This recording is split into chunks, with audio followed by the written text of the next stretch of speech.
为你自己的内心，你放不下。3点，你永远要感谢给你逆境的众生。4点，你永远要宽恕众生，不论他有多坏，甚至他伤害过你，你一定要放下，才能得到真正的快乐。5点，当你快乐时，你要想，这快乐不是永恒的。当你痛苦时，你要想，这痛苦也不是永恒。6点，今日的执着会造成明日的后悔。7点，你可以拥有爱，但不要执着，因为分离是必然的。8点，不要浪费你的生命在你一定会后悔的地方上。9点，你石磨时候放下，石磨时候就没有烦恼。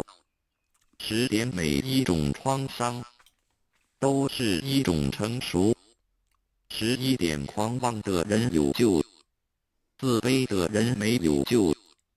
认识自己，降服自己，改变自己，才能改变别人。12点，你不要一直不满人家，你应该一直检讨自己才对。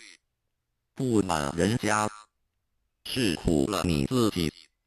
13点，一个人如果不能从内心去原谅别人，那他就永远不会心安理得。14点，心中装满着自己的看法与想法的人，永远听不见别人的心声。15点，毁灭人只要一句话，培植一个人却要1000句话，请你多口下留情。16点，根本不必回头去看咒骂你的人是谁。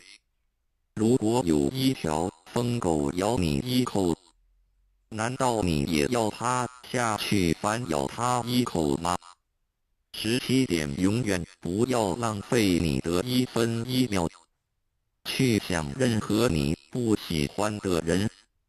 18点，请你用慈悲心和温和的态度，把你的不满与委屈说出来，别人就容易接受。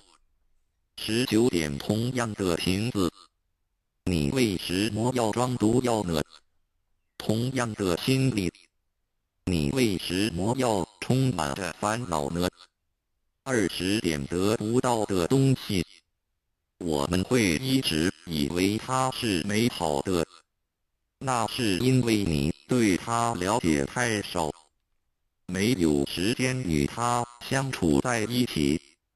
当有一天你深入了解后，你会发现原不是你想象中的那么美好。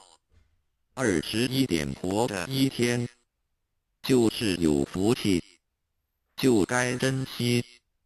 当我哭泣我没有鞋子穿的时候，我发现有人却没有脚。